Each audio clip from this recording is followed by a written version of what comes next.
Good evening, film fans, and thank you for joining us tonight in the Epic Film Guys review of Sin City, A Dame to Kill For. This is Justin and my co-anchor Nick here. I said my co-anchor Nick here. My co-anchor Nick here. Oh, did we go? Are we going? We're here. We're live. Oh, sorry. We're live. God. We got to class this thing up. All right. What were we talking about? We just got back from a early showing of Sin City, A Dame to Kill For.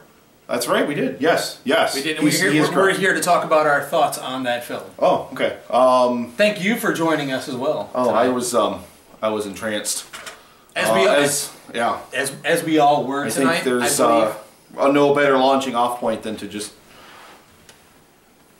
Yep. She is stunning, and I can't even. Words will not be able to tell you. You'll just have to see it for yourself.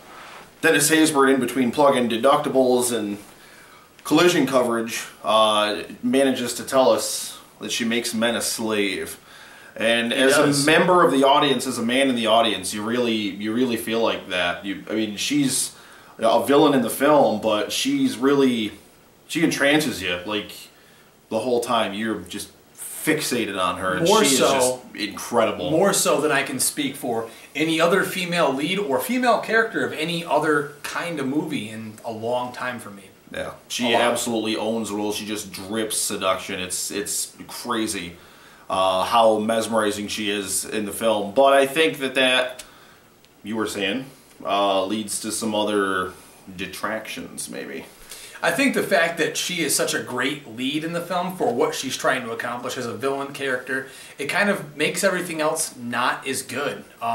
Sin City, A Dame to Kill For comes 8 to, am I wrong, 9 years after the original Sin City film. So it's been long awaited. I think a little bit too long awaited for most fans, including myself. We've heard from Robert Rodriguez many times, it's happening, it's happening, it's happening. Then it finally happened, but the current public reaction to it's not as large as it could have been when it was still fresh. We've seen a lot of movies since then. 6 people in our theater. It literally was.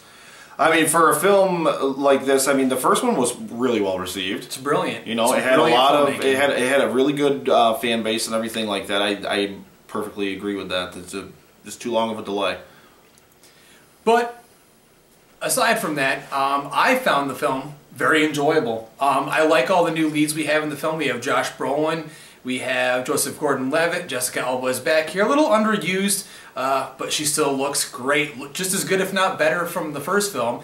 And we've got Mickey Rourke, and they're using Marv to his full extent in this one. Not pulling any punches at all. He's the main draw in this one. Everyone knew that they loved him from the first one, so they're using him again to full extent.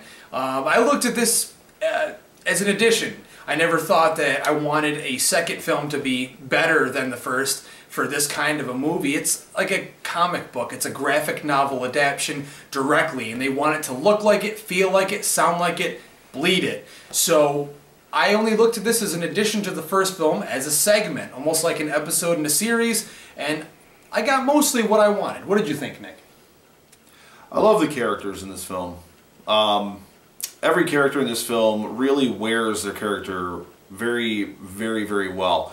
Powers Booth as the senator, he's just got that oily grease ball, evil, like this slimy. He's slipping off my hands. Jessica Alba, I really liked what they did early with her. They tried to desexualize her a lot, even in the early dancing scenes. She was wearing a lot, covering her up, and then of course she has like her whole craziness thing like that. And you know, Dwight Brolin's character wears, you know, his betrayal by her character incredibly well. And of course Gordon-Levitt with that boyish charm and that, you know, lucky attitude. You know, he's always going to win. He's always lucky and everything like that. Everything really played off really well. I thought how stylized it was really well done.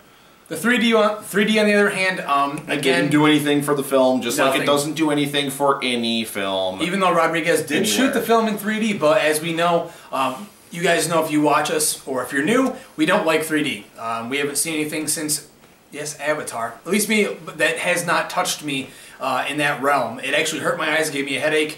It didn't add anything to the film for me. I'm sorry, just stopped doing it. I would have preferred not to have to see it. I don't believe 3D, I think, is best used when it's shot in 3D and it's used for immersive effect to really immerse you in the world of the film. Put me into the film. This doesn't do it. It just kind of, I mean, it just creates extra depth of field. You know, these characters in the foreground. A headache. But I'm sorry, it's pointless. I'm sorry, it's a waste. But as we go back to the characters again, aside from the jarring 3D aspect of it, I believe that I really did enjoy this movie. I feel bad that it's not going to do well at the box office, because as it's tracking right now, it's really not. It's not set to do that. And yeah, I don't think. As we explained, it's just too long after the first film. Everyone's seen too much. But I still recommend it. I still recommend it to any fan of the first film, to any comic book lover. It's never going to hold up to the original. And especially this long after the first, it's not going to hold up to the original. But again, it's another good segment in the series. If you just look at it that way, just let your mind loose and enjoy it. I'm a huge fan of old school horror, old school action, and who doesn't love beautiful, seductive women? I mean, again, Eva Green's in this in pure form. Her performance, as I was telling Nick earlier, really reminded me of what an actress would do in like the 1940s and 50s. Really, her line delivery, the way her mannerisms went, everything felt real and genuine in that setting. So I think that adding her into the film really made it an epic win, I should say. Everyone else is kind of secondary to that, but overall, I think everything in the movie was good. So rate it. You want me to rate it? Do it. Is it time to rate the film? Maybe. I don't know. I guess. I don't have a lot to say about it. I just want to keep looking at this. You just finish the thing up. I'm going to, and I won't lie, I'm a married man here, but you know what? I will end up watching this movie on Blu-ray a lot because of that fact. I mean, she's not wearing anything half the film. And I'm not being sexist here. I'm an open mind, but even you women out there will love it. She oozes seduction. She oozes charisma. I'm going to give Sin City a Dame to Kill for enjoyment, for being faithful to the comics, for being what it tried to be and be a great time, an 8 out of 10. Wow. I mean, to go back to Eva Green, she's meant to be this ultimate power of seduction in the film. I mean, she's meant to make you like just not care what she does. I mean, she's used very effectively in that way. Like she's, it's like doing all this different stuff, and they just completely sell her as this character who thinks that she can own the world because she is a goddess. I mean, Dennis Haysbert's character refers to her as a goddess numerous times. It's what they used to use Marilyn Monroe for back in the 50s. I mean, it's that kind of a character, and it's really well done. But it was a pretty enjoyable experience. It had some pretty good moments. It wasn't like a mind-blowing epic of like this great, wonderful film or anything like that. It's like a 7 out of 10 for me. Well, there you have it, ladies and gentlemen. We've got an 8 out of 10 from me and a 7 out of 10 for my co-anchor here, Nick. And we do thank you very much so for enjoying our show tonight and joining us in this segment of Epic Film Guys Review. We hope that you will join us yet again. The summer season is winding down.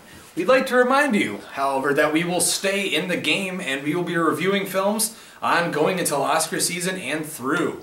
We'd like to thank our main sponsor, Jerky Gold Marinade, for providing us with the amazing jerky that we ate while we watched Sin City, a Dame to Kill for. Which was really good, man. It was helping me very much so. I think I ate it the most during those Eva Green scenes where I was fiending for something. The protein. I needed something. You needed the protein. To let it all out. Yes. Again, it's Epic Film Guys here. Justin. And see ya. See you next time.